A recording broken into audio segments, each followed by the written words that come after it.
नमस्कार दोस्तों, गायत्री अकादमी में आपका स्वागत है। तो चलिए स्टार्ट करते हैं आज का पहला प्रश्न। कलाकारों द्वारा बनाई गई बौद्धिक संपदा की सुरक्षा कौन करता है? कॉपीराइट, भौगोलिक संकेत, पंजीकृत डिजाइन, ट्रेडमार्क। Answer copyright. व्याख्या: कॉपीराइट कलाकारों द्वारा बनाई गई बौद्धिक संपदा की सुरक्षा करता है। कॉपीराइट एक तरह का लीगल प्रोटेक्शन होता है जिसके जरिए अपनी साहित्यिक रचना, संगीत, तकनीक जैसे क्षेत्रों में मूल काम को किसी अन्य द्वारा कॉपी किए जाने या मिसयूज किए जाने से बचा सकते हैं।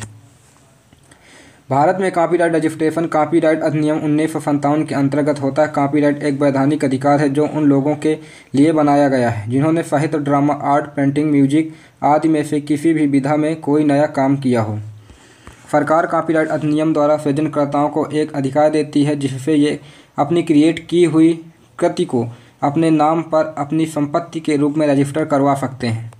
अगला प्रश्न: ट्रोजन हॉर्स के माध्यम से एक धारक की अनुमति के बिना गुप्त जानकारी प्राप्त करना क्या कहलाता है? साइबर जासूसी, साइबर हमला, साइबर आतंकवाद, साइबर युद्ध। आंसर साइबर जासूसी। व्याख्या: ट्रोजन हॉर्स वायरस एक प्रकार का मेलवेयर है जो एक वैध प्रोग्राम के रूप में कंप्यूटर पर डाउनलोड होता है। इसका इस्तेमाल एक हैकर किसी पासवर्ड को तोड़ने के लिए कर सकता है। यह हार्ड डिस्क के सारे डेटा और प्रोग्राम को मिटा देता है। दूसरे किसी वायरस की तुलना में ट्रोजन खुद को अनुलिपि नहीं करता है। इसी की मदद से हैकर कंप्यूटर का नियंत्रण सुदूर बैठे दूसरे कंप्यूटर से कर सकता है। अगला प्रश्न है: ऐसे व्यक्ति क्या कहलाते हैं जो हैकिंग के लिए पहले से उपस्थित संसाधनों का प्रयोग करते हैं? फिरकिर, script kiddies, hacktivist, green hats. Answer script kiddies. Option B. Script kiddies hacking के लिए पहले से उपस्थित संसाधनों का प्रयोग करते हैं। स्क्रिप्ट स्किडी या स्किड एक अकुशल व्यक्ति है जो दुर्भावनापूर्ण उद्देश्यों के लिए दूसरे द्वारा विकसित स्क्रिप्ट या प्रोग्राम का उपयोग करके कंप्यूटर और नेटवर्क में फेन लगाने में सक्षम होते हैं। पेशेवर साइबर हैकर्स की तुलना में 3 चीज़ें स्क्रिप्ट किडीज को अलग करती हैं। ये इरादा, अनुभव और कौशल है। स्क्रिप्ट किडीज अक्सर अनुभवहीन होते हैं, इसलिए वे दूसरों द्वारा निर्मित या पहले से उपस्थित संसाधनों और इंटरनेट पर पाए जाने वाले मौजूदा कार्यक्रमों का फायदा उठाते हैं।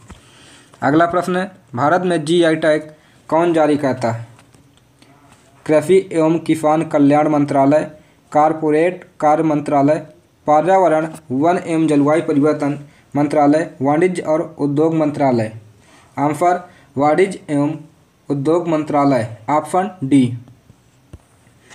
व्याख्या: भारत में भौगोलिक संकेत वस्तु पंजीकरण और संरक्षण एक्ट 1999 के अनुसार जारी किए जाते हैं। यह टैग भौगोलिक संकेत रजिस्ट्री द्वारा जारी किया जाता है जो कि उद्योग, संवर्धन और आंतरिक व्यापार विभाग, वाणिज्य और उद्योग मंत्रालय के अंतर्गत आता है। अगला प्रश्न: ओंकार सोनावणे निम्नलिखित में से किस एक के लिए प्रसिद्ध है?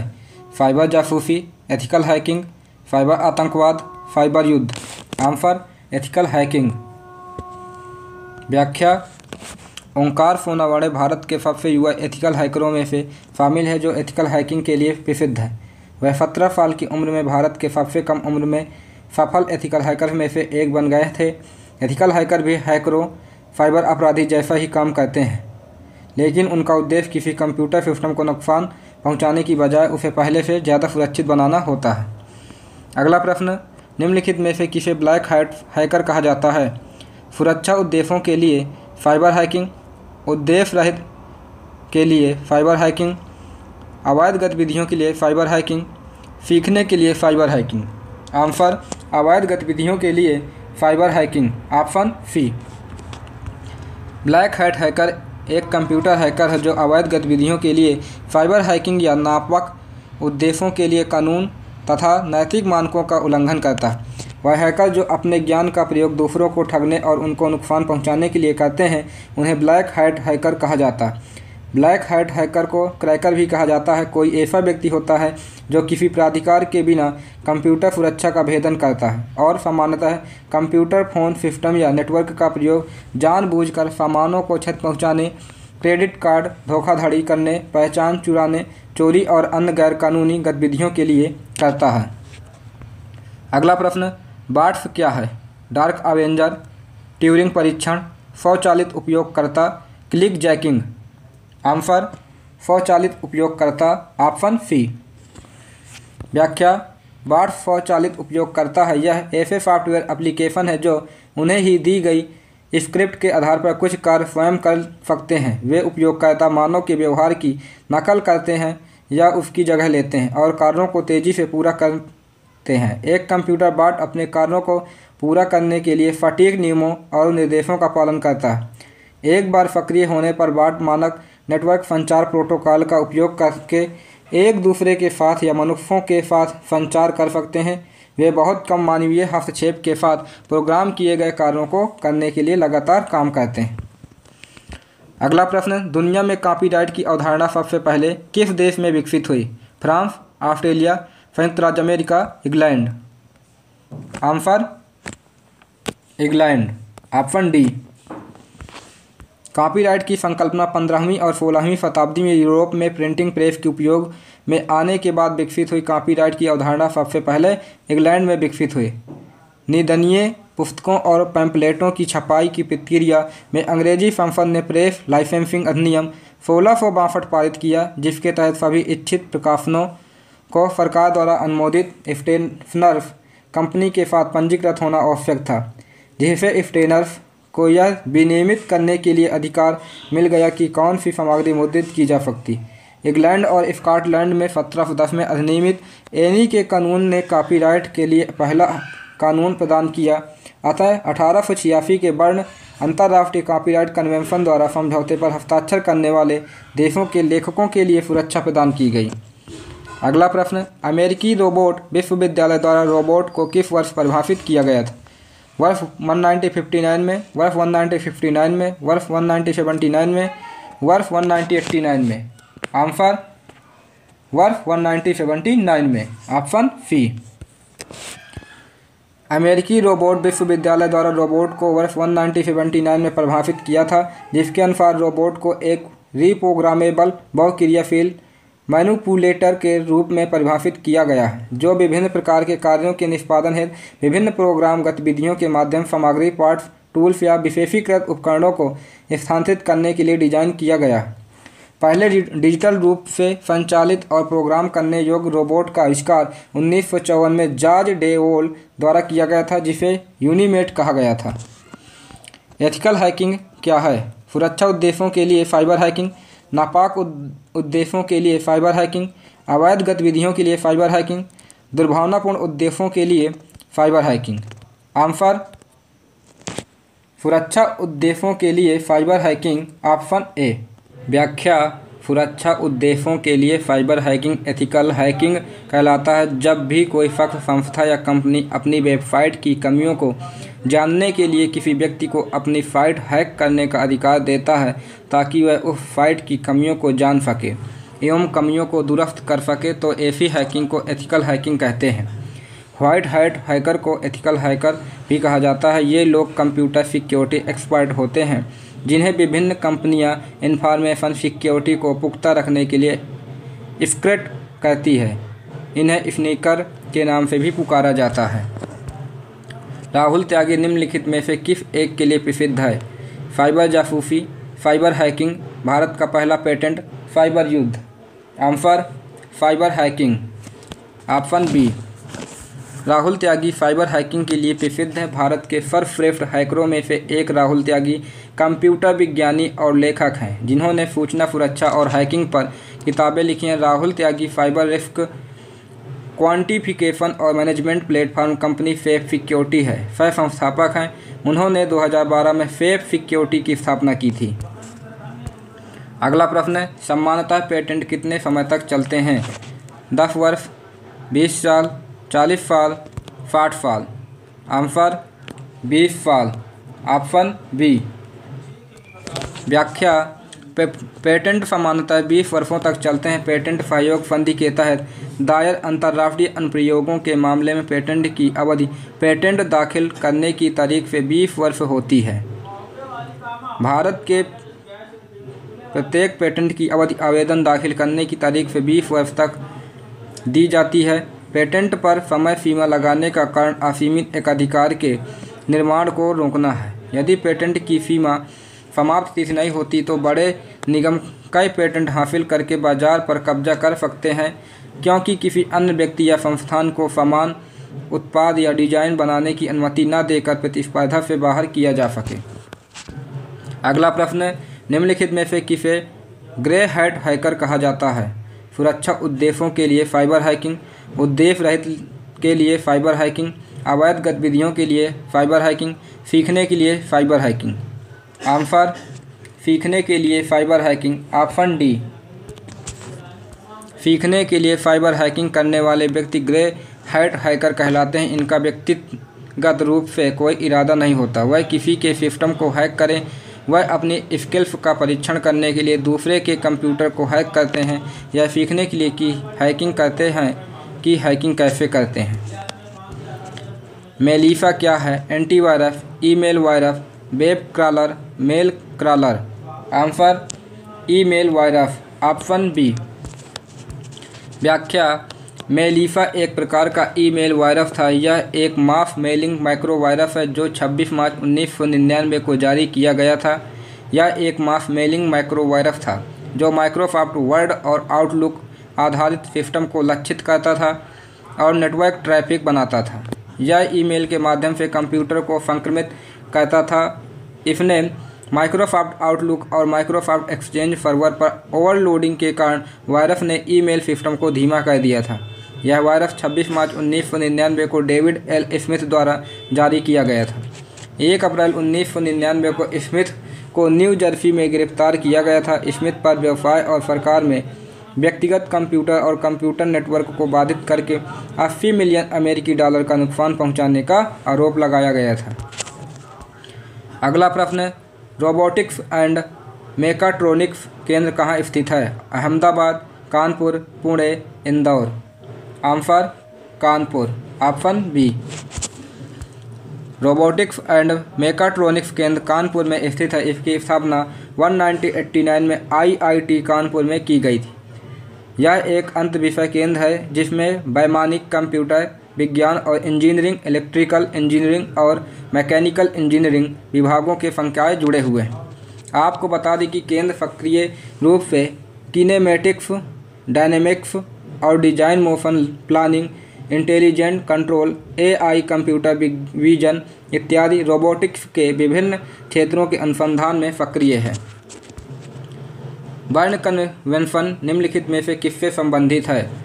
पौधों की किस्में के संरक्षण, सूचना प्रौद्योगिकी और साइबर अपराध, इंटीग्रेटेड सर्किट के लेआउट डिजाइन, साहित्यिक और कलात्मक कार्यों के संरक्षण। आंसर, साहित्यिक और कलात्मक कार्यों के संरक्षण बर्न कन्वेंशन संबंधित है। व्याख्या, बर्न कन्वेंशन साहित्यिक और कलात्मक कार्यों के संरक्षण से संबंधित है। 1886 में स्विस शहर बर्न में 10 यूरोपीय देशों द्वारा सुरक्षा के लिए कानूनी सिद्धांतों के एक सेट पर सहमति के लिए एक अंतर्राष्ट्रीय सभा आयोजित की थी जिसे बर्न कन्वेंशन कहा जाता है। इस कन्वेंशन पर 9 सितंबर 1886 को हस्ताक्षर हुए थे और यह 5 दिसंबर 1887 को प्रभावी हुई थी।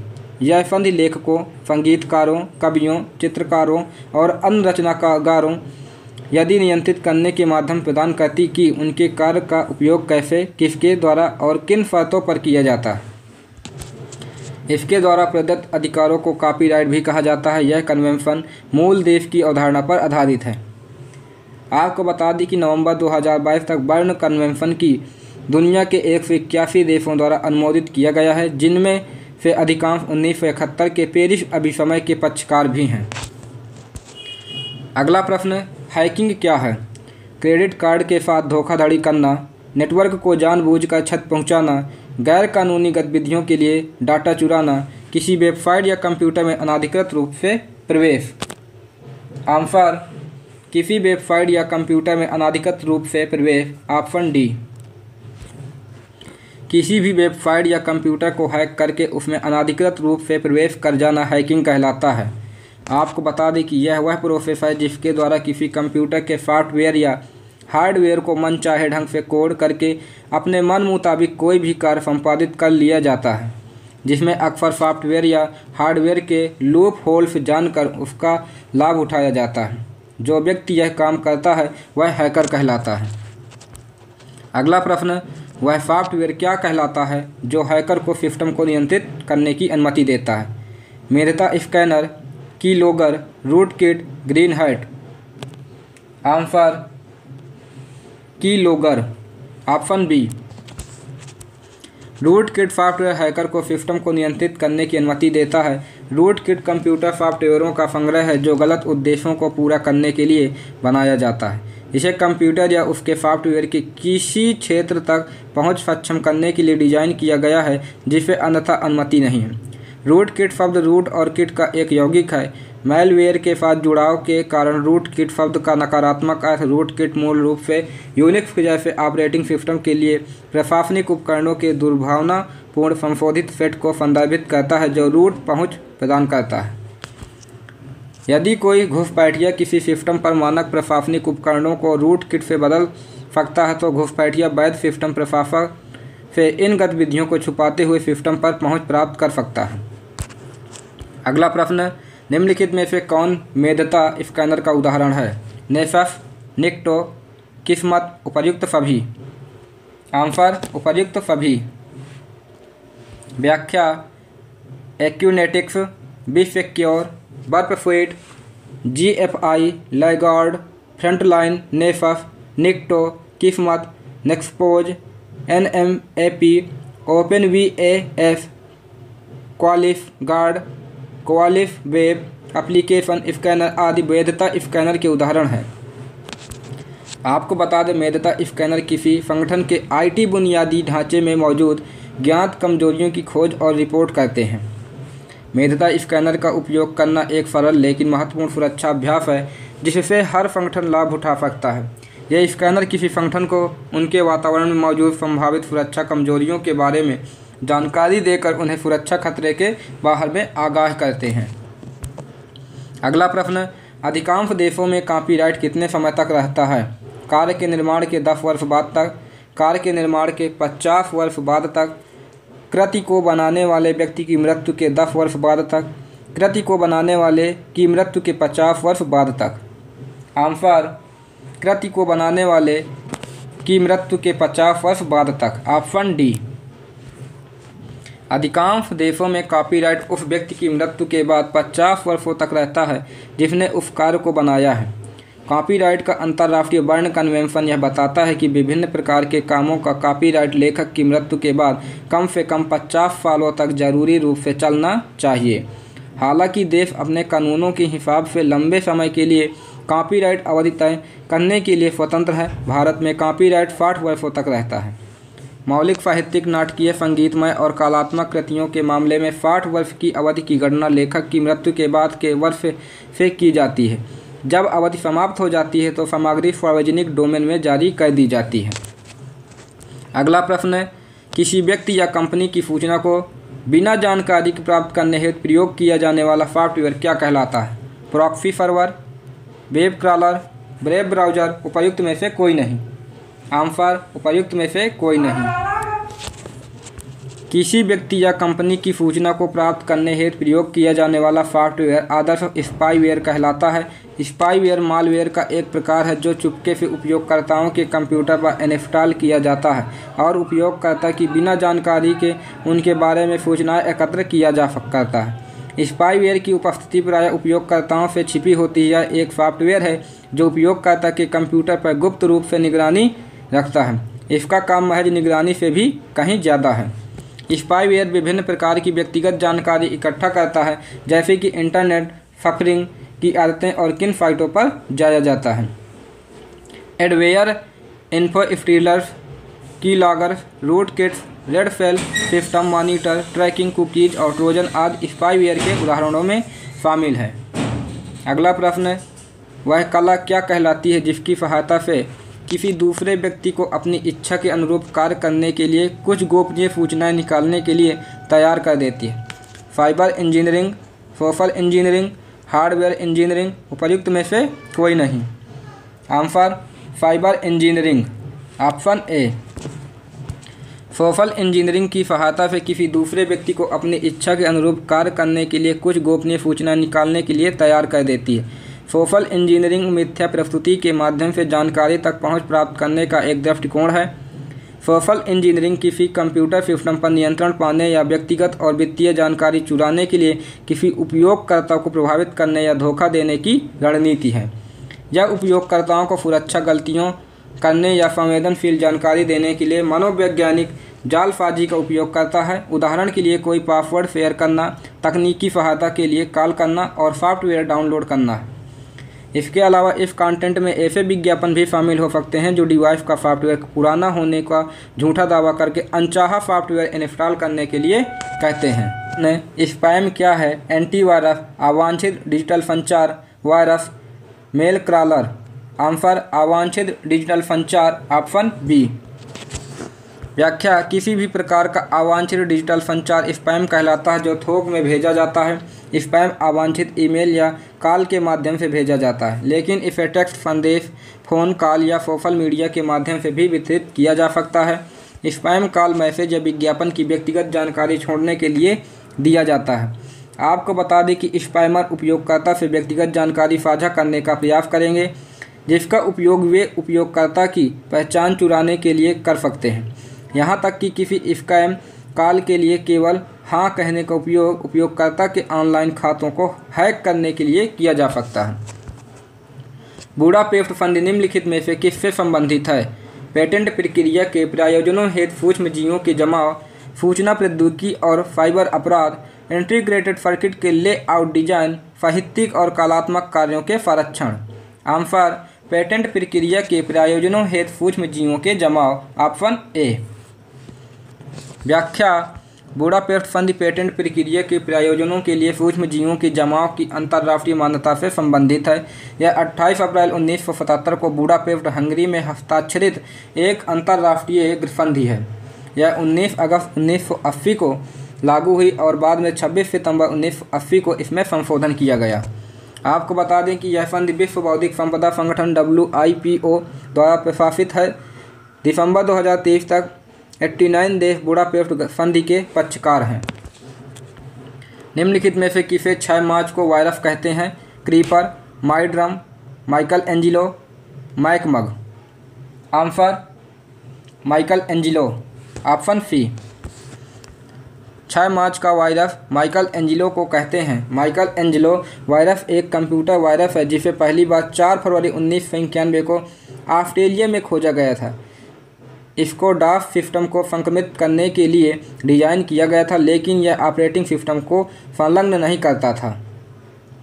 प्रत्येक वर्ष पुनः जागरण कलाकार माइकल एंजिलो के जन्मदिन 6 मार्च तक वायरस निष्क्रिय रहता था, क्योंकि यह वायरस 6 मार्च को सक्रिय होता था। और यदि PCNT या PS/2 है तो वायरस हार्ड डिस्क के पहले 100 सेक्टरों को शून्य से अधिलेखित कर देता है। इसीलिए इसे 6 मार्च को वायरस कहते हैं। इसके कारण पहले उपयोगकर्ताओं को सलाह दी जाती थी कि वे 6 मार्च की PC न चलाएं और 7 मार्च तक प्रतीक्षा करें, या फिर 5 मार्च को किसी समय PC की तारीख 7 मार्च पर रीसेट कर दें। यह वायरस पहली बार जनवरी 1992 में व्यापक अंतर्राष्ट्रीय ध्यान में आया था। अगला प्रश्न, निम्नलिखित में से कौन शुक्रवार को एक्टिव होने वाला वायरस है? जेरूसलम, माइड्रम, मैकमग, क्रीपर। Answer Jerusalem, option A. व्याख्या: जेरूसलम शुक्रवार को एक्टिव होने वाला वायरस है। जेरूसलम एक लॉजिक बम डास वायरस है जिसे पहली बार अक्टूबर 1987 में जेरूसलम के हिब्रू विश्वविद्यालय में खोजा गया था। जेरूसलम वायरस मेमोरी रेजिडेंट बन जाता है, फिर भी कमांड को छोड़कर प्रत्येक निष्पादन योग्य फाइल रन को संक्रमित करता है। जेरूसलम वायरस अपने समय के अन्य वायरस के बीच अद्वितीय था, क्योंकि यह एक लॉजिक बम है जो 1987 को छोड़कर सभी वर्षों में शुक्रवार 13 तारीख को फटता था। इसकी पहली संक्रिय तिथि 13 मई 1988 है। जेरूसलम वायरस को ब्लैक बॉक्स नाम से भी जाना जाता है, क्योंकि यह पेलोड अनुक्रम के दौरान एक ब्लैक बॉक्स प्रदर्शित करता है। अगला प्रश्न, निम्नलिखित में से कौन सा एक एंटीवायरस है? AVG, नॉर्मन 24, डिस्कवाफर, CryptoLocker. Answer AVG, option A. AVG एक एंटीवायरस सॉफ्टवेयर है। इसके अलावा कुछ सर्वश्रेष्ठ antivirus software Bitdefender antivirus plus, LifeLock के साथ नॉर्टन 360 मैक के लिए बेबरोट, secure, anywhere, McAfee antivirus plus, Trend Micro antivirus plus, security malwarebytes आदि हैं। एंटीवायरस मैलवेयर सॉफ्टवेयर का पता लगाने, रोकने और हटाने के लिए प्रयोग किया जाने वाला कंप्यूटर सॉफ्टवेयर है। डिजाइनरों द्वारा बनाई गई बौद्धिक संपदा की सुरक्षा कौन करता है? कॉपीराइट, भौगोलिक संकेत, पंजीकृत डिजाइन, ट्रेडमार्क। आंसर पंजीकृत डिजाइन, ऑप्शन सी। पंजीकृत डिजाइन डिजाइनरों द्वारा बनाई गई बौद्धिक संपदा की रक्षा करते हैं। डिजाइन पंजीकरण किसी उत्पाद की उपस्थिति जैसे उसका आकार या पैटर्न को सुरक्षित रखने में मदद करता है। डिजाइन को पंजीकृत करने से यह साबित करना आसान हो जाता है कि डिजाइन कानूनी रूप से किसका है। कॉपीराइट किसी मूल कलात्मक या साहित्यिक कार्य की सुरक्षा करता है। पेटेंट आविष्कार की सुरक्षा करता है। कोलंबस क्राइम निम्नलिखित में से क्या है? Unix, antivirus, computer virus, cyber crime. Answer computer virus. Columbus crime एक कंप्यूटर वायरस है। इसके अलावा कुछ महत्वपूर्ण कंप्यूटर वायरस चेंगे, मुंगू, फीब्रेन, ब्लडी, पैचकॉम, फिलिप, डेट क्राइम आदि उदाहरण हैं। कंप्यूटर वायरस एक प्रोग्राम है जो अन्य प्रोग्रामों को संशोधित करके उन्हें संक्रमित करता है।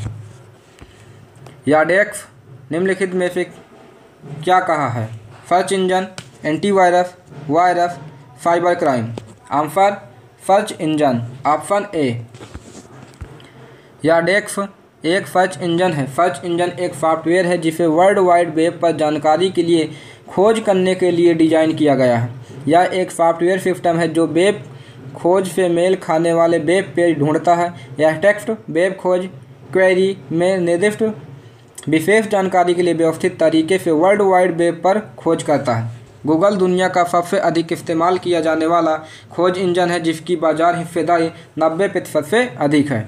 इसके अलावा दुनिया के सर्वाधिक इस्तेमाल किए जाने वाले search engine Bing, Yahoo, Baidu, Yandex और डकागो है। अगला प्रश्न, निम्नलिखित में से कौन सा एक सिस्टम सॉफ्टवेयर नहीं है? Operating system, compiler, word processor, utility software. Answer word processor, option सी।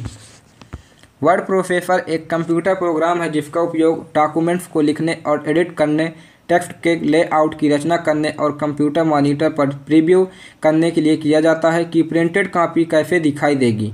उदाहरण के लिए गूगल डॉक्स, माइक्रोसॉफ्ट वर्ड। अतः वर्ड प्रोसेसर सिस्टम सॉफ्टवेयर नहीं है। सिस्टम सॉफ्टवेयर ऐसे प्रोग्राम है जो कंप्यूटर सिस्टम के संसाधनों का प्रबंधन करते हैं और एप्लीकेशन प्रोग्रामिंग को सरल बनाते हैं। सिस्टम सॉफ्टवेयर में ऑपरेटिंग सिस्टम, डेटाबेस प्रबंधन सिस्टम, नेटवर्किंग सॉफ्टवेयर, अनुवादक और सॉफ्टवेयर यूटिलिटीज जैसे सॉफ्टवेयर शामिल हैं। अगला प्रश्न, विश्व बौद्धिक संपदा संगठन विप्रो कॉपीराइट संधि कब लागू हुई थी? 6 मार्च 2002 को, 20 मई 2002 को, 6 मार्च 2022 को, 20 मई 2012 को। आंसर 6 मार्च 2002 को, ऑप्शन ए। व्याख्या, विप्रो कॉपीराइट संधि 6 मार्च 2002 को लागू हुई थी जो 96 अनुबंध पक्षों द्वारा अपनाई जा चुकी है।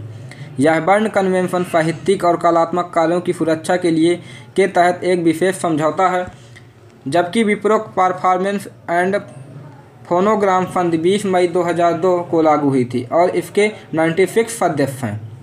यदि दो प्रकार के लाभार्थियों खासकर डिजिटल पर्यावरण के अधिकारियों से संबंधित है, जिसमें पहले कलाकार, अभिनेता, गायक, संगीतकार इत्यादि और दूसरे फोनोग्राम के निर्माता, ध्वनि रिकॉर्डिंग करने वाले हैं। दोनों ही संधियां रचनाकारों को तकनीकी सुविधाओं का उपयोग करते हुए रचनाओं को सुरक्षित रखने के लिए फ्रेमवर्क उपलब्ध कराती है। अगला प्रश्न, पहले एंटीवायरस का निर्माण कब हुआ था? वर्ष 1986, वर्ष 1987, वर्ष 1988 और वर्ष 1989। आंसर वर्ष 1987। व्याख्या, पहले एंटीवायरस का निर्माण वर्ष 1987 में हुआ था। यद्यपि पहले एंटीवायरस की सटीक उत्पत्ति विवादित है, लेकिन वर्ष 1987 में जर्मन कंप्यूटर सुरक्षा विशेषज्ञ बर्नार्ड रॉबर्ट ने कंप्यूटर वायरस से छुटकारा पाने के लिए एक कार्यक्रम लेकर आए जो वास्तविक एंटीवायरस प्रोग्राम द्वारा कंप्यूटर वायरस को हटाने का पहला दस्तावेज था। इसी वर्ष जर्मन कंपनी जी डेटा सॉफ्टवेयर एजी ने अटारी एफटी कंप्यूटर पर उपयोग के लिए डिजाइन किया गया पहला एंटीवायरस सॉफ्टवेयर जारी किया। पीटर पास्को, मिरोस्लाव ट्रका और रुडोल्फ हुब्री ने भी 1987 में NOD32 एंटीवायरस बनाया था। अगला प्रश्न, ऐसा सॉफ्टवेयर क्या कहलाता है जो किसी उपयोगकर्ता के ऑनलाइन होने पर पॉपअप जैसे विज्ञापन सामग्री को स्वचालित रूप से प्रदर्शित या डाउनलोड करता है? एडवेयर, माइक्रोवायरस, लॉजिक बम, ब्राउज़र अपहरण। Answer adware, option A. व्याख्या, एडवेयर सॉफ्टवेयर किसी उपयोगकर्ता के ऑनलाइन होने पर पॉपअप जैसे विज्ञापन सामग्री को स्वचालित रूप से प्रदर्शित या डाउनलोड करता है। एडवर्ड शब्द का उपयोग अक्सर मेलवेयर, दुर्भावनापूर्ण डिजाइन के रूप में किया जाता है जो कंप्यूटर उपयोगकर्ता के लिए अनचाहे विज्ञापन प्रस्तुत करता है। एडवेयर द्वारा निर्मित विज्ञापन कभी कभी पॉपअप के रूप में होते हैं। अगला प्रश्न, निम्नलिखित में से कौन सा एक एंटीवायरस सॉफ्टवेयर है? Monkey, Norton, adware, Trojan horse. Answer Norton. Norton एक एंटीवायरस सॉफ्टवेयर है जिसे पीटर नॉर्टन द्वारा बनाया गया है और कंप्यूटर सुरक्षा उत्पादों के हिस्से के रूप में 1991 से जर्नल डिजिटल अब जेन डिजिटल द्वारा विकसित और वितरित किया गया है। एंटीवायरस सॉफ्टवेयर को कंप्यूटर वायरस का पता लगाने और हटाने के लिए विकसित किया गया था, इसलिए इसका नाम एंटीवायरस था। अगला प्रश्न, आविष्कारकों द्वारा बनाई गई बौद्धिक संपदा की सुरक्षा कौन करता है? पेटेंट, भौगोलिक संकेत, पंजीकृत design, trademark. Answer patent, option A. Patent आविष्कारकों द्वारा बनाई गई बौद्धिक संपदा की सुरक्षा करता है। पेटेंट किसी देश द्वारा किसी अन्वेषणकर्ता को उसके अनुसंधान को सार्वजनिक करने के बदले दिए जाने वाले अनन्य अधिकारों के समूह को कहते हैं। आपको बता दें कि पेटेंट एक कानूनी अधिकार है जो किसी व्यक्ति या संस्था को किसी विशेष खोज, शोध, नवाचार या नए विचार के लिए दिया जाता है। दरअसल जब कोई खोज होती है तो वैज्ञानिक उस खोज को अपने नाम से पेटेंट करवा लेते हैं। यह किसी प्रोडक्ट, डिजाइन या प्रोसेस के लिए दिया जा सकता है जिससे कोई अन्य इस पेटेंट की नकल ना कर सके। यह एक निश्चित अवधि के लिए दिया जाता है। कैप्चा कितने प्रकार के होते हैं? 2 प्रकार के, 3 प्रकार के, 4 प्रकार के और 5 प्रकार के। आंसर 3 प्रकार के। कैप्चा कंप्यूटर और इंसानों को अलग बताने के लिए पूरी तरह से स्वचालित सार्वजनिक ट्यूरिंग परीक्षण है। यह मुख्यतः 3 प्रकार के पाठ आधारित कैप्चा, छवि, ऑडियो कैप्चा होते हैं। पाठ आधारित कैप्चा का सबसे पुराना रूप है जो ज्ञात शब्दों या वाक्यांशों या दाक्षरिक विकृत पाठों, अंकों और अक्षरों के संयोजन आदि का उपयोग करते हैं जिसकी स्वचालित कार्यक्रमों द्वारा व्याख्या करना कठिन है। छवि आधारित कैप्चा उपयोगकर्ता से उन छवियों पर टिक करने के लिए कहता है जिनमें ट्रैफिक सिग्नल या कार या अन्य वस्तुएं प्रदर्शित होती हैं। इन छवि आधारित कैप्चा की व्याख्या करना बॉट्स के लिए अधिक कठिन होता है। ऑडियो कैप्चा का उपयोग किसी छवि या पाठ आधारित कैप्चा के संयोजन में किया जाता है और अक्षरों या संख्याओं की एक श्रृंखला की ऑडियो रिकॉर्डिंग प्रस्तुत की जाती है। चूँकि टेक्स्ट आधारित और छवि आधारित कैप्चा दृष्टिबाधित उपयोगकर्ताओं की आवश्यकताओं को पूरा नहीं कर सकते, इसलिए ऑडियो कैप्चा विकसित किए गए हैं। अगला प्रश्न, इंटरनेट के माध्यम से किसी भी स्थान से अपनी फाइलों तक पहुंचने की विधि क्या कहलाती है? Cloud, CMS, web crawler, clickjacking. Answer cloud, option A. Internet के माध्यम से किसी भी स्थान में अपनी फाइलों तक पहुंचने की विधि क्लाउड कहलाती है। आपको बता दें कि क्लाउड उपयोगकर्ता को इंटरनेट के माध्यम से क्लाउड में संग्रहित डेटा तक पहुंचने की अनुमति देता है। इसीलिए उपयोगकर्ता इंटरनेट कनेक्शन के माध्यम से दुनिया में कहीं भी कभी भी क्लाउड में संग्रहित डेटा को तेज़ी से और आसानी से एक्सेस कर सकता है। क्योंकि इस तरह क्लाउड एक data storage online web service है जिसमें डेटा को इंटरनेट के जरिए एक जगह पर स्टोर किया जाता है और फिर उस डेटा को कहीं से भी इंटरनेट से ही एक्सेस किया जा सकता है। अगला प्रश्न, उपयोगकर्ता द्वारा किसी वेबसाइट को विजिट करने के दौरान सूचना एकत्र करने हेतु निम्नलिखित में से किसका उपयोग किया जाता है? SQL injection, clickjacking, cookies, dark avenger. Answer cookies, option C. उपयोगकर्ता द्वारा किसी वेबसाइट को विजिट करने के दौरान सूचना एकत्र करने हेतु कुकीज़ का उपयोग किया जाता है। कुकीज़ छोटी टेक्स्ट फाइल होती है। अतः जब कोई व्यक्ति किसी वेबसाइट पर जाता है तो वह वेबसाइट उस व्यक्ति के ब्राउज़र को कुकी भेजती है। इसीलिए कुकी की मदद से वेबसाइट उपयोगकर्ता के आने जाने की जानकारी को याद रख पाती है। जब उपयोगकर्ता वेबसाइट पर दोबारा जाते हैं तो उपयोगकर्ता का ब्राउज़र जानकारी साइट पर वापस भेज देता है। इससे उपयोगकर्ता के लिए अगली बार उस वेबसाइट को इस्तेमाल करना आसान हो सकता है। अगला प्रश्न, निम्नलिखित में से किसे कॉपीराइट में शामिल किया जा सकता है? पुस्तकों की नकल, मानचित्र और पेंटिंग, मोशन पिक्चर्स और कंप्यूटर प्रोग्राम, उपर्युक्त सभी। आंसर उपर्युक्त सभी, ऑप्शन डी। व्याख्या, कॉपीराइट का इतिहास पुस्तकों के मुद्रकों को दिए गए शुरुआती विशेषाधिकार और एकाधिकार से शुरू हुआ है। प्रारंभ में कॉपीराइट कानून केवल पुस्तकों की नकल पर लागू होता है, लेकिन समय के साथ अनुवाद और अन्य व्युत्पन्न कार्यों को कॉपीराइट के अधीन कर दिया गया और कॉपीराइट में अब मानचित्र, प्रदर्शन, पेंटिंग, तस्वीरें, ध्वनि रिकॉर्डिंग, मोशन पिक्चर्स और कंप्यूटर प्रोग्राम सहित कार्यों की एक विस्तृत श्रृंखला शामिल है। ऑनलाइन माध्यम से की गई छेड़खानी को क्या कहते हैं? साइबर स्टॉकिंग, बौद्धिक संपदा चोरी, सलामी साइबर अटैक, उपर्युक्त सभी। Answer cyber stalking, option A. Online माध्यम से की गई छेड़खानी को साइबर स्टॉकिंग कहते हैं। जब ऑनलाइन माध्यम का प्रयोग करके किसी को परेशान करने के लिए ईमेल या मैसेज भेजा जाता है तो उसे साइबर स्टॉकिंग के माध्यम से अभिहित किया जाता है।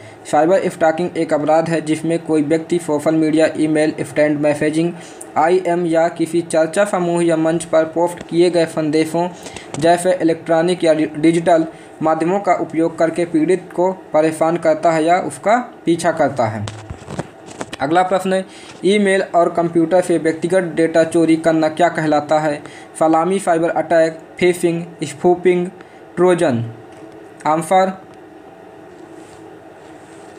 Fishing, option B.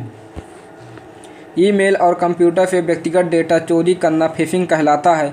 फिशिंग एक सामान्य प्रकार का साइबर हमला है जो ईमेल, टेक्स्ट संदेश, फ़ोन कॉल और संचार के रूपों के माध्यम से व्यक्तियों को लक्षित करता है। फिशिंग एक ऐसी तकनीक है जिसका उपयोग अपराधी अपने शिकार को विश्वसनीय ईमेल संदेश भेजकर या एक वैध संगठन के रूप में पेश करने के लिए आधिकारिक लगने वाले फ़ोन या टेक्स्ट संदेश को भेजकर उनका विश्वास हासिल करने के लिए करते हैं।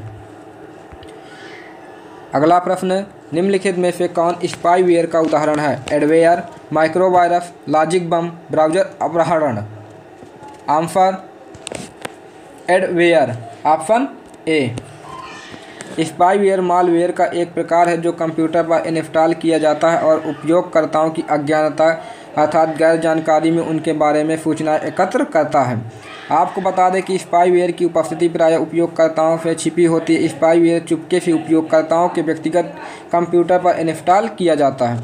Adware info stealers, keyloggers, rootkits, Redshell, system monitor, tracking cookies और ट्रोजन आदि स्पाईवेयर के उदाहरण हैं। अगला प्रश्न, हेग समझौता निम्नलिखित में से किसके अंतर्राष्ट्रीय पंजीकरण से संबंधित है? भौगोलिक संकेत, व्यापार चिन्ह, औद्योगिक डिजाइनों, साहित्यिक और कलात्मक कार्य। आंसर औद्योगिक डिजाइनों, ऑप्शन सी। हेग समझौता औद्योगिक डिजाइनों के अंतर्राष्ट्रीय पंजीकरण से संबंधित है। यह एक ही आवेदन के माध्यम से कई देशों में एक औद्योगिक डिजाइन को पंजीकृत करने के लिए एक तंत्र प्रदान करता है। यह प्रणाली WIPO द्वारा प्रशासित है। हेग समझौते में कई अलग अलग संधियां शामिल हैं, जिनमें से सबसे महत्वपूर्ण 1925 का हेग समझौता, 2 जून 1934 का लंदन अधिनियम, 28 नवंबर 1960 का हेग अधिनियम, स्टॉकहोम अधिनियम द्वारा संशोधित और 2 जुलाई 1999 का जिनेवा अधिनियम है। हेग सिस्टम में वर्तमान में 96 देश को कवर करने वाले 79 सदस्य हैं। हेग समझौते के एक या अधिक दस्तावेजों के सभी अनुबंध करने वाले पक्ष हेग यूनियन के सदस्य हैं। अगला प्रश्न, एक प्रोग्राम जो अन्य प्रोग्रामों को संशोधित करके उन्हें संक्रमित करता है उसे क्या कहा जाता है? Search engine, antivirus, virus, cyber crime. Answer virus. व्याख्या, एक प्रोग्राम जो अन्य प्रोग्रामों को संशोधित करके उन्हें संक्रमित करता है उसे वायरस के रूप में जाना जाता है। कंप्यूटर वायरस को रिमूवेबल मीडिया, इंटरनेट के डाउनलोड और ईमेल अटैचमेंट के माध्यम से कंप्यूटर में इंजेक्ट किया जा सकता है। आपको बता दें कि पहले कंप्यूटर वायरस को क्रीपर सिस्टम कहा जाता था। भारत में पाया गया पहला कंप्यूटर वायरस फीब्रेन वायरस है। फीब्रेन वायरस पहली बार 1988 में चेन्नई में पाया गया था। अगला प्रश्न, निम्नलिखित में से कौन सा मैलवेयर नहीं है? Ransomware, adware, scareware, Dark Avenger. Answer Dark Avenger, option C. Malware एक ऐसा सॉफ्टवेयर है जो उपकरणों को हानि पहुंचाने, डेटा चोरी करने और गड़बड़ी पैदा करने के इरादे से विकसित किया गया है। Computer virus, worms, Trojan, horseware, ransomware, spyware, adware, scareware आदि मैलवेयर के उदाहरण हैं, जबकि डार्क अवेंजर, जेरूसलम, फीब्रेन, ब्लडी पैचकॉम, फिलिप, डेट क्राइम आदि कंप्यूटर वायरस के उदाहरण हैं।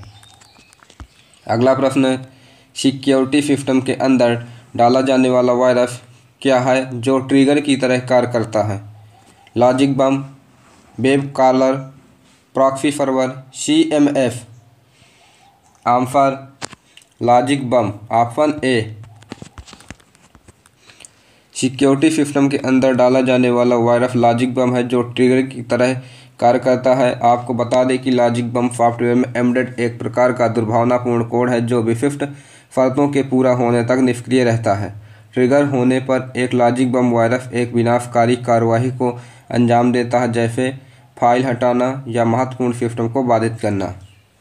इसीलिए लॉजिक बम को विशिष्ट प्रणालियों या अनुप्रयोगों को लक्षित करने के लिए डिजाइन किया जा सकता है और पहचान से बचने के लिए वैध सॉफ्टवेयर के भीतर छुपाया जा सकता है। क्योंकि लॉजिक बम का उद्देश्य नुकसान पहुंचाना, संचालन में बाधा डालना, डेटा को हटाना, भ्रष्ट करना या संवेदनशील जानकारी चुराना होता है। अगला प्रश्न, बीजिंग संधि निम्नलिखित में से किससे संबंधित है? व्यापार रहस्य, व्यापार चिन्ह, दृश्य श्रव्य प्रदर्शन, साहित्यिक कार्यों। आंसर दृश्य श्रव्य प्रदर्शन, ऑप्शन सी। बीजिंग संधि ऑडियो विजुअल प्रदर्शन से संबंधित है। एक बहुपक्षीय संधि है जो दृश्य श्रव्य प्रदर्शन के लिए कॉपीराइट को नियंत्रित करती है और कलाकारों के अधिकारों का विस्तार करती है। इसे 26 जून 2012 को विश्व बौद्धिक संपदा संगठन के ऑडियो विजुअल प्रदर्शन के संरक्षण पर राजनयिक सम्मेलन द्वारा अपनाया गया था, जिसमें 156 WIPO सदस्य देशों, 6 अंतर सरकारी और 6 गैर सरकारी संगठनों ने भाग लिया था। यह संधि 30 पक्षकारों के अनुसमर्थन के बाद 28 अप्रैल 2020 को लागू हुई और अगस्त 2021 तक इसमें 42 अनुबंधित पक्ष थे। अब अगला प्रश्न, निम्नलिखित में से कौन एक एंटीवायरस सॉफ्टवेयर नहीं है? Kaspersky, Norton, Linux, Avast. Answer Linux, option C. Linux एक एंटीवायरस सॉफ्टवेयर नहीं है। लिनक्स एक ऑपरेटिंग सिस्टम है, जबकि कैस्परस्काई, नॉर्टन और अवास्ट एंटीवायरस सॉफ्टवेयर हैं।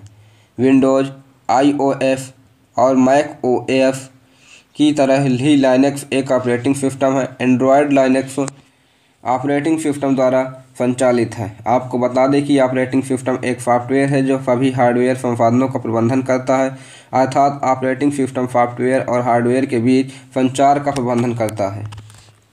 अगला प्रश्न, मेलवेयर द्वारा ब्राउज़र की सेटिंग को अनपेक्षित संशोधन क्या कहलाता है? एडवेयर, माइक्रोवायरस, लॉजिक बम, ब्राउज़र अपहरण। आंसर ब्राउज़र अपहरण, ऑप्शन डी। व्याख्या, मेलवेयर द्वारा ब्राउज़र की सेटिंग का अनपेक्षित संशोधन ब्राउज़र अपहरण कहलाता है। ब्राउज़र अपहरण तब होता है जब आपके इंटरनेट ब्राउज़र जैसे Chrome, Firefox, internet explorer setting को संशोधित किया जाता है। आपको बता दें कि ब्राउज़र अपहरण अवांछित सॉफ्टवेयर का एक रूप है जो उपयोगकर्ता की अनुमति के बिना वेब ब्राउज़र की सेटिंग को संशोधित करता है ताकि उपयोगकर्ता के ब्राउज़र में अवांछित विज्ञापन डाला जा सके। एक ब्राउज़र अपहरणकर्ता मौजूदा उपयोगकर्ता के होम पेज, त्रुटि पेज या सर्च इंजन को अपने से बदल सकता है। अगला प्रश्न, नेटवर्क को सुरक्षित रखने वाला सिस्टम क्या होता है? Adware, firewall, malware, Trojan. Answer firewall. Option B.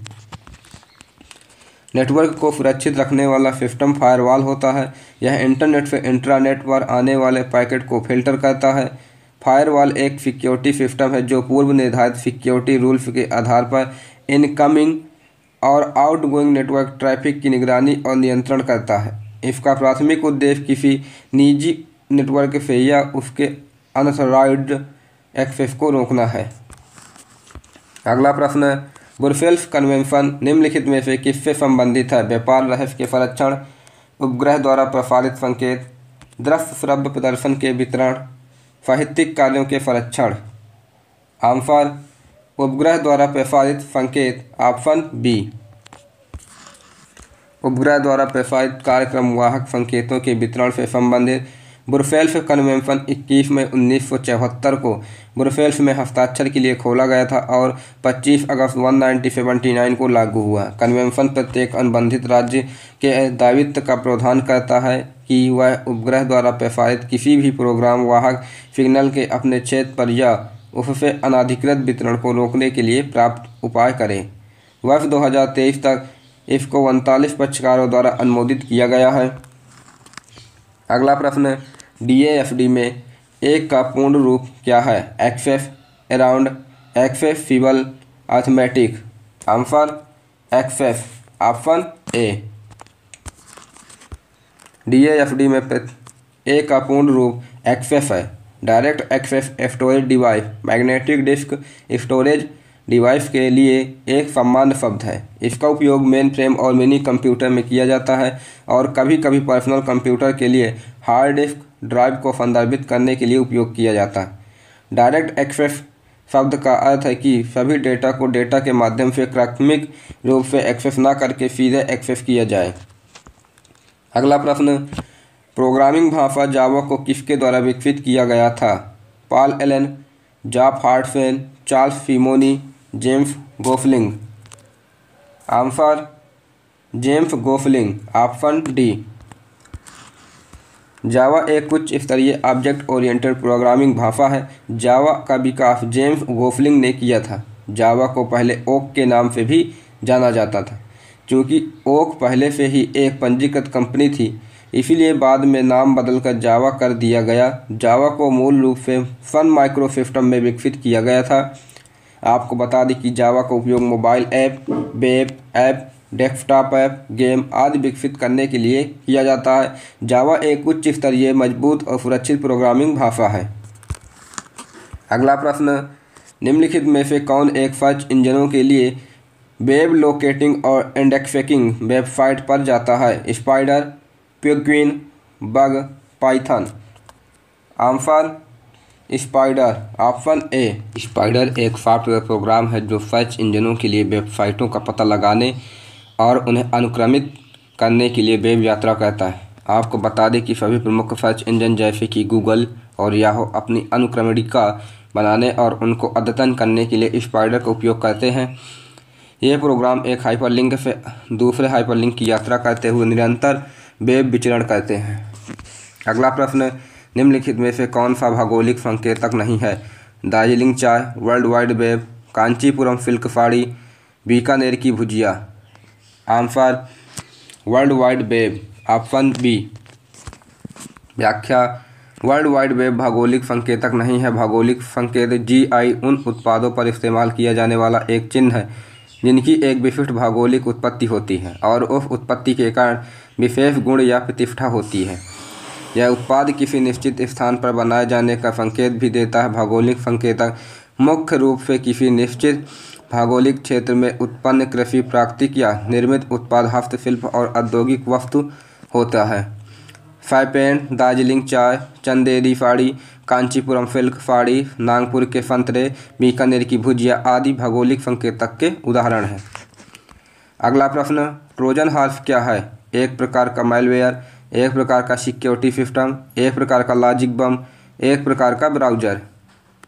Answer एक प्रकार का मैलवेयर। Option A.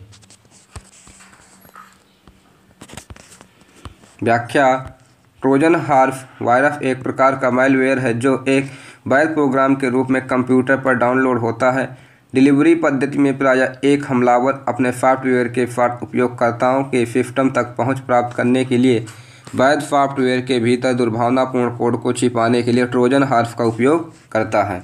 इस प्रकार ट्रोजन हॉर्स एक ऐसा हानिकारक प्रोग्राम है जो उपयोगी एप्लीकेशन जैसा दिखाता है, लेकिन यह आपके कंप्यूटर का नुकसान पहुंचाता या इंस्टॉल किए जाने के बाद उपयोगकर्ता की जानकारी की चोरी करता है।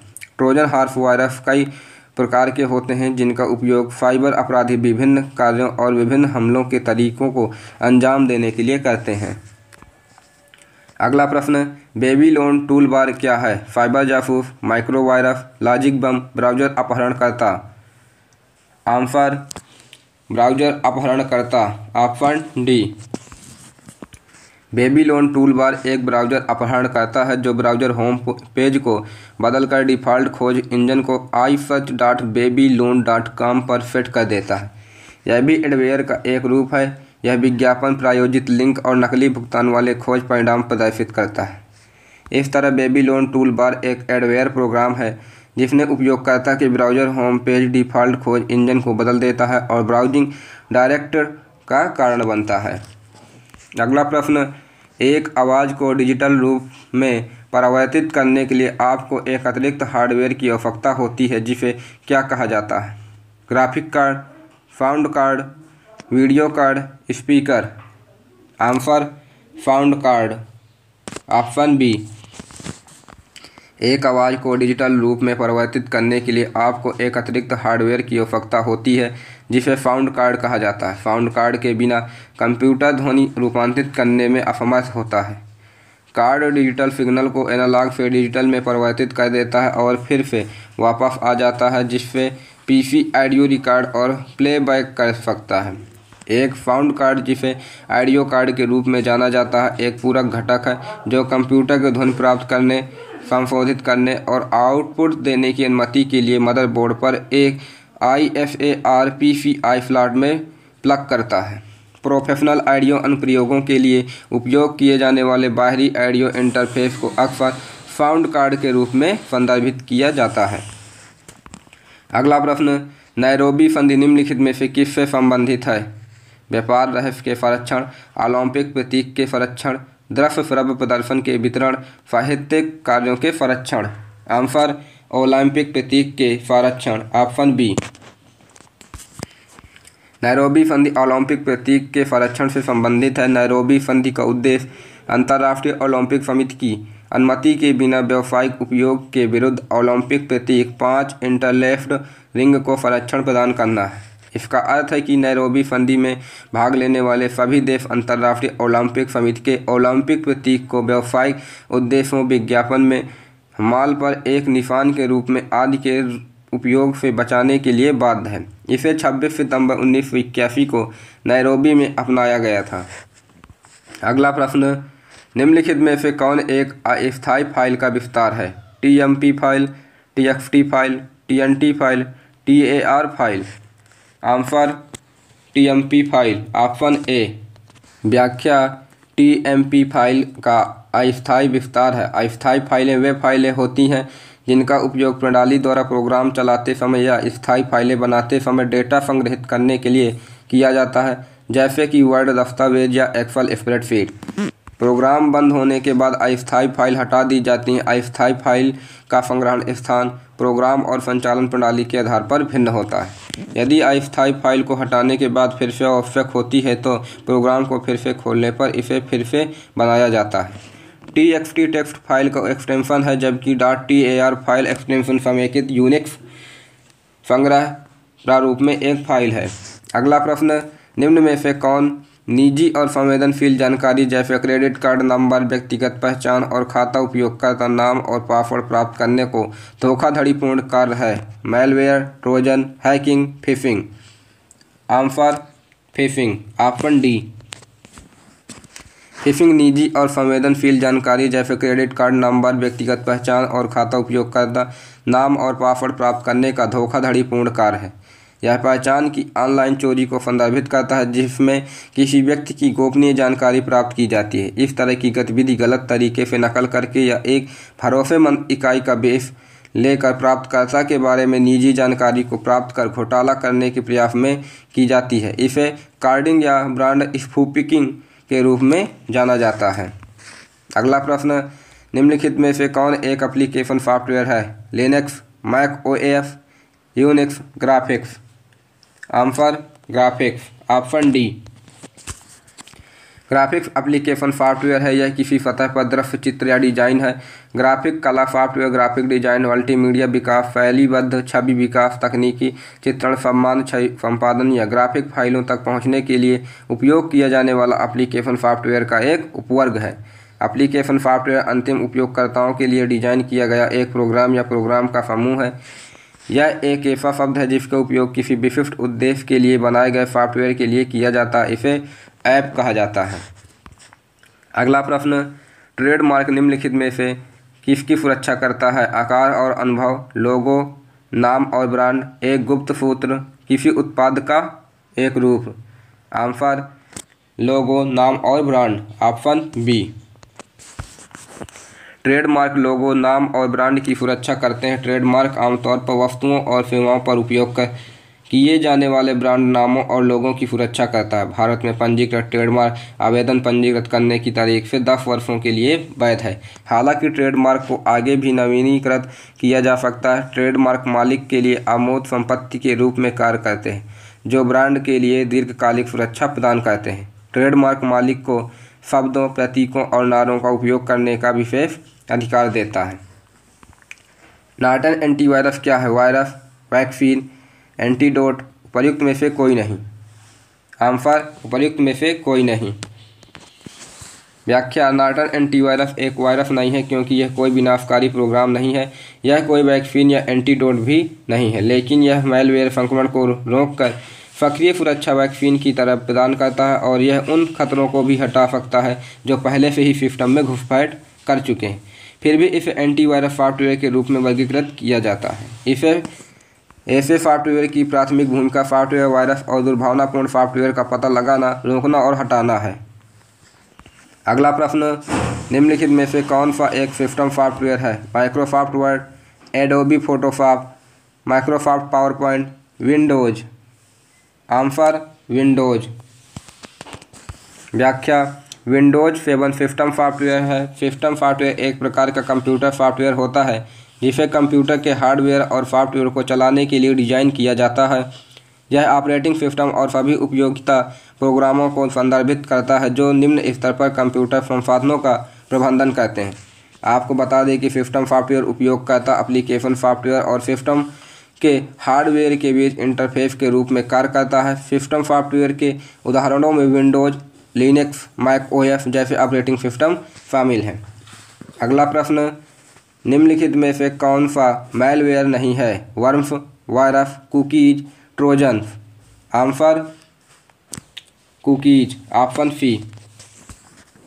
कुकीज मैलवेयर नहीं है। कुकीज डेटा का वह पैकेट है जिसे कंप्यूटर प्राप्त करता है और फिर उसे बदले या बिना बदले वापस भेजता है। यह वेबसाइट ब्राउज करते समय वेब ब्राउज़र द्वारा उपयोगकर्ता के कंप्यूटर पर संग्रहित किया जाता है। कुकी शब्द वेब ब्राउज़र प्रोग्रामर लो मोंटली द्वारा किया गया था। मैलवेयर एक ऐसा सॉफ्टवेयर है जो उपकरणों को हानि पहुंचाने, डेटा चोरी करने और गड़बड़ी पैदा करने के इरादे से विकसित किया गया है।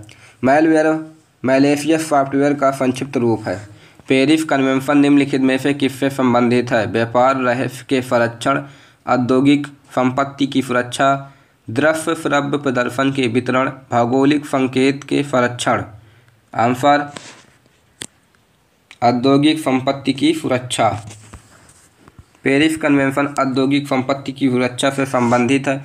20 मार्च 1883 को फ्रांस के पेरिस में हस्ताक्षरित और 7 जुलाई 1884 से प्रभावी औद्योगिक संपत्ति के संरक्षण के लिए पेरिस कन्वेंशन पहली बौद्धिक संपदा संधियों में से एक थी। इसने औद्योगिक संपत्ति की सुरक्षा के लिए एक संघ की स्थापना की। कन्वेंशन अभी भी लागू है। अप्रैल 2022 तक इसमें 179 अनुबंधित सदस्य देश थे, जो इसे दुनिया में सबसे व्यापक रूप से अपनाई गई संधियों में से एक बनाता है। पेरिस कन्वेंशन का संचालन जिनेवा स्थित विश्व बौद्धिक संपदा संगठन WIPO द्वारा किया जाता है। अगला प्रश्न, निम्नलिखित में से कौन सा एक एप्लीकेशन सॉफ्टवेयर नहीं है? Microsoft word, Adobe Photoshop, Microsoft PowerPoint, Linux. Answer Linux.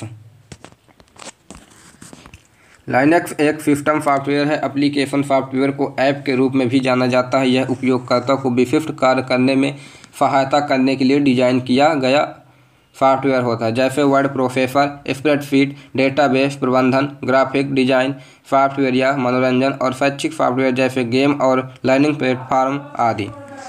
ये प्रोग्राम कंप्यूटर के साथ इंटरैक्ट करने और वांछित कार्य करने के लिए सिस्टम सॉफ्टवेयर की क्षमताओं और कार्यों का उपयोग करते हैं। Microsoft word, Adobe Photoshop, Microsoft PowerPoint, Google Chrome आदि एप्लीकेशन सॉफ्टवेयर के उदाहरणों में शामिल हैं। अगला प्रश्न है, मल्टीपल डॉक्यूमेंट इंटरफेस के हानि में क्या शामिल है? वर्तमान खुली हुई विंडोज के बारे में जानकारी का अभाव, सामग्री ओवरलैपिंग, उपरोक्त ए और बी में से कोई नहीं। आंसर उपरोक्त ए और बी दोनों। मल्टीपल डॉक्यूमेंट इंटरफेस के हानि में उपरोक्त ए और बी दोनों शामिल है। MDI या मल्टीपल डॉक्यूमेंट इंटरफेस GUI आधारित सॉफ्टवेयर अनुप्रयोगों में व्यवस्थित करने की एक विधि है। यह एक मूल विंडो के भीतर कई विंडो खोलने की अनुमति देता है। इसके लाभों के बावजूद वर्तमान में खोली गई विंडोज के बारे में जानकारी का अभाव और कंटेंट ओवरलैपिंग जैसे MDI के नुकसान है। इसलिए ऊपर सूचीबद्ध दोनों नुकसान MDI से संबंध है। अगला प्रश्न, भारतीय साइबर फोर्स क्या है? साइबर जासूस, माइक्रोवायरस, हैकटिविस्ट, ब्राउजर अपहरणकर्ता। Answer hacktivist. Option C. व्याख्या, भारतीय साइबर फोर्स हैकटिविस्ट का उदाहरण है। हैकटिविस्ट इंटरनेट हैकटिविज्म राजनीतिक एजेंडे या सामाजिक परिवर्तन को बढ़ावा देने के लिए सविनय अवज्ञा के रूप में हैकिंग जैसी कंप्यूटर आधारित तकनीकों का उपयोग है। हैकटिविस्ट गतिविधियां कई राजनीतिक आदर्शों और मुद्दों पर आधारित होती हैं। भारतीय हैकटिविस्टों में Anonymous India, Mariana Web, team UCC, operation भारतीय साइबर माफिया, भारतीय cyber force, team 141 Kerala cyber Xtractors आदि शामिल हैं। अगला प्रश्न, मार्केस VIP फंड निम्नलिखित में से किससे संबंधित है? दृष्टिबाधित व्यक्तियों तक प्रकाशित कार्यों की पहुंच, व्यापार रहस्य के संरक्षण, दृश्य श्रव्य प्रदर्शन के वितरण, साहित्यिक कार्यों के संरक्षण। आंसर दृष्टिबाधित व्यक्तियों तक प्रकाशित कार्यों की पहुंच। Option A. Marquez VIP fund दृष्टिबाधित व्यक्तियों तक प्रकाशित कार्यों की पहुंच से संबंधित है। यह दृष्टिबाधित व्यक्तियों या अन्यथा प्रिंट करने में अक्षम लोगों के लिए प्रकाशित कार्यों तक पहुंच की सुविधा सुनिश्चित करती है। मार्केस VIP फंड नेत्रहीन, दृष्टिबाधित या अन्यथा प्रिंट करने में अक्षम व्यक्तियों के लिए प्रकाशित कार्यों तक पहुंच की सुविधा के लिए औपचारिक रूप से मार्केस फंड मार्केस मोरक्को में अपनाई गई कॉपीराइट पर एक फंड है। इसे 27 जून 2013 को अपनाया गया और यह 30 सितंबर 2016 को लागू हुई थी। जून 2023 तक दुनिया के 94 अनुबंध दलों 120 देशों ने मार्केस फंड की पुष्टि की थी। अगला प्रश्न, निम्नलिखित में से किसे व्हाइट हैट हैकर कहा जाता है? सुरक्षा उद्देश्यों के लिए साइबर हैकिंग, उद्देश्य रहित के लिए साइबर हैकिंग, अवैध गतिविधियों के लिए साइबर हैकिंग, सीखने के लिए साइबर हैकिंग। आंसर सुरक्षा उद्देश्यों के लिए साइबर हैकिंग। Option A. सुरक्षा उद्देश्यों के लिए साइबर हैकिंग करने वाले व्यक्ति व्हाइट हैट हैकर कहलाते हैं। इसमें हैकर जन कल्याण या सिक्योरिटी को मजबूत बनाने के लिए अपने ज्ञान का उपयोग करता है। व्हाइट हैट हैकर का काम अपने नियोक्ता जैसे कंप्यूटर सिक्योरिटी उत्पाद बनाने वाले कंपनी के लिए किसी निर्धारित कंप्यूटर सिस्टम पर हमला करना होता है, ताकि सिस्टम की उन कमियों का पता लगाया जा सके जिन्हें तलाश कर हैकर साइबर अपराधों को अंजाम देते हैं। व्हाइट हैट हैकर गैर दुर्भावनापूर्ण कारणों से सुरक्षा में फेन लगाता है। उदाहरणार्थ, स्वयं की सुरक्षा प्रणाली का परीक्षण करने के लिए ऐसे हैकर सामान्यतः अपने हैकिंग कौशल का प्रयोग न्यायसंगत तरीकों से करते हैं, जैसे सुरक्षा सलाहकार बनकर। अगला प्रश्न, कैप्चा क्या है? प्रोग्राम योग्य रोबोट, ट्यूरिंग परीक्षण, web crawler, clickjacking. Answer Turing परीक्षण। Option B.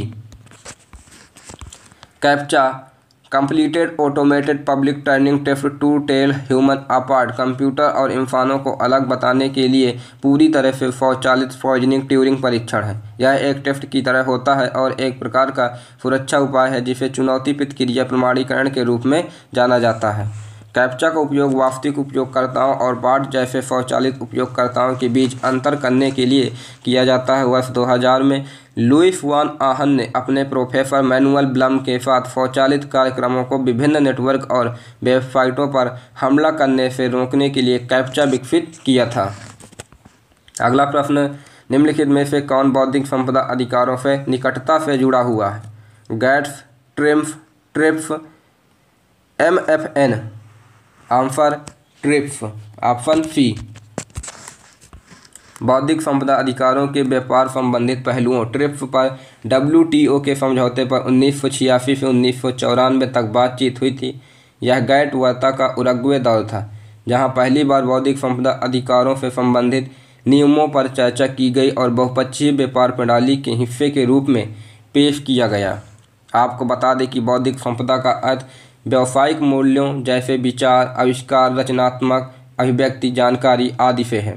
यह समझौता 7 बौद्धिक संपदाओं के संबंध में पार्टियां द्वारा अपनाए जाने वाले संरक्षण के न्यूनतम मानकों को निर्धारित करता है।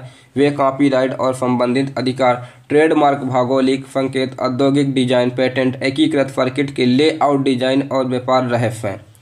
इन्हें संरक्षित करने का उद्देश्य व्यापार विकृतियों और बाधाओं को कम करना है। यह प्रभावी और पर्याप्त बौद्धिक संपदा अधिकार IPR सुरक्षा को बढ़ावा देता है। ट्रिप्स यह सुनिश्चित करती है कि बौद्धिक संपदा अधिकार IPR लागू करने के उपाय और प्रक्रियाएं वैध वाणिज्य में बाधक न बने। धन्यवाद। गायत्री अकादमी आपको व्याख्यान देखने के लिए आभार। हमारे चैनल को लाइक, शेयर, सब्सक्राइब अवश्य कीजिए। धन्यवाद।